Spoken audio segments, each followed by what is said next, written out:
বলবো বা স্পেসিফিক যেটা দাবি আপনারা এই এগুলো দাবি মানা হচ্ছে না। তো মূলত আপনারা কী চাচ্ছেন এই মুহূর্তে আপনারা যে আজকে আন্দোলন করতেছেন কী চাচ্ছেন? বিসমিল্লাহির রহমানির রহিম। আমি শাহিদা আক্তার, কেজিএম অর্থ, ময়মনসিংহ পল্লী বিদ্যুৎ সমিতির 2। আচ্ছা, আপনার কোন প্রশ্ন বলতে চাই? শাহানুর ভাই বলে আমাদের এই মুহূর্তে দাবি হচ্ছে 2টা। একটা হচ্ছে অভিন্ন সার্ভিস কোড, যেটা বাংলাদেশ পল্লী বিদ্যুতায়ন বোর্ড এবং পল্লী বিদ্যুতায়ন সমিতি, এই 2টা প্রতিষ্ঠান আলাদা প্রতিষ্ঠান থাকতে পারবে। মূল থিম হচ্ছে এই 2টা আমাদের একীভূত করে একটি প্রতিষ্ঠান হবে, সেটা যে নামাই হোক। এই অভিন্ন সার্ভিস কোড অর্থাৎ 2টা প্রতিষ্ঠানকে একীভূত করার জন্য, রিফর্ম করার জন্য আমাদের অলরেডি মন্ত্রণালয় থেকে একটি কমিটি গঠিত হয়েছে। মন্ত্রণালয়ের কমিটি কাজ করছে, কিন্তু সেটা খুবই স্লো। কেন স্লো? সেটা হচ্ছে আমাদের যে পল্লী বিদ্যুতায়ন বোর্ড, তাদের থেকেও কয়েকজন কর্মকর্তা এই কমিটিতে আছেন, কিন্তু তাদের কি নাই, তাদের পজিটিভ কোনো প্রস্তাবনা নাই। তাদের পজিটিভ প্রস্তাবনা না থাকার কারণে আমাদের এই কাজটা খুবই স্লো হচ্ছে। এবং ওনাদের সুস্পষ্ট কথা হচ্ছে ওনারা রিফর্ম করতে আগ্রহী না। ওনাদের কথা হচ্ছে রিফর্ম করা যাবে না, কিন্তু আমাদের 2013 সালের আইন অনুযায়ী, যেটা আমাদের অলরেডি গ্যাজেটের পল্লী বিদ্যুৎ বোর্ড, কিন্তু পল্লী বিদ্যুৎ সমিতি কিন্তু কোনো গ্যাজেটেড আইন দ্বারা পরিচালিত হচ্ছে না।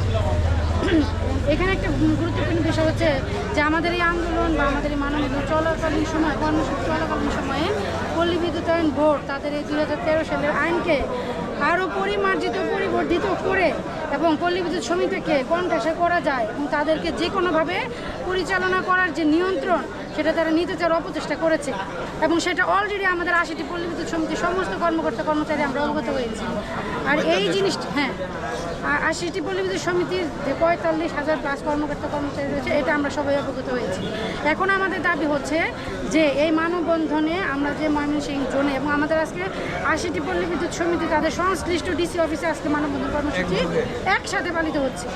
এবং উদ্দেশ্য কি, আমাদের এই অভিন্ন সার্ভিস কোড আরবি এবং পিবিএস পল্লী বিদ্যুৎ সমিতি রিফর্ম যে কার্যক্রম, সেটাকে দ্রুত বাস্তবায়ন করতে হবে, অতি দ্রুত বাস্তবায়ন করতে হবে। এবং আমাদের এই কর্মসূচিকে বাস্তবায়ন করার জন্য আমাদের যে সরকারি পর্যায়ে যে উচ্চ মহল রয়েছেন, তাদের সুদৃষ্টি আমরা কামনা করছি আমাদের এই মানববন্ধন কর্মসূচির মাধ্যমে। এবং এটা সময়ের দাবি। আমরা যদি গ্রাহক সেবা সমুন্নত রাখতে চাই এবং উত্তম গ্রাহক সেবা দিতে চাই, আমাদের এই রিফর্ম এখন সময়ের দাবি এবং যত দ্রুত সম্ভব এই রিফর্মটা অবশ্যই করতে হবে। দ্বিতীয় কথা হচ্ছে, আরেকটা 2 নম্বর আমাদের দাবি, সেটা হচ্ছে সকল ধরনের চুক্তিভিত্তিক এবং অনিয়মিত যারা চাকরিজীবী রয়েছে, যে ধরনের পোস্টের আসলেই কোনো ভিত্তি নেই। একটা কম্পিউটারাইজড মাস্টার্স কমপ্লিট করা মেয়ে বা ছেলে কী করে এরকম একটা বড় প্রতিষ্ঠানে চুক্তিভিত্তিক হয়ে এসে একই সমান কাজ করে? তাকে বিভিন্ন বেনিফিট থেকে বঞ্চিত করে রাখা হয়েছে, কিন্তু সে তো একই সমান কাজ করছে। তাকে অবশ্যই নিয়মিত করতে হবে এবং খুব দ্রুত। আজকে আমরা জানুয়ারি মাস থেকে আস্তে আস্তে এই আন্দোলনটাকে এত দূর দাঁড় করিয়েছি। আমাদের মন্ত্রণালয় কর্তৃক কমিটি গঠিত হয়েছে, কিন্তু কাজ আগাচ্ছে না। কেন? শুধুমাত্র পল্লী বিদ্যুতায়ন বোর্ডের দুর্নীতিবাজ এবং স্বজনপ্রীতি করা কিছু লোকের ব্যক্তিগত স্বার্থকে ওনারা উন্নত রেখে আমাদের এই কাজটাকে তারা দীর্ঘায়িত করছে, স্লো করছে। তারা আমাদের এই রিফর্মের সাথে একমত পোষণ করছে না।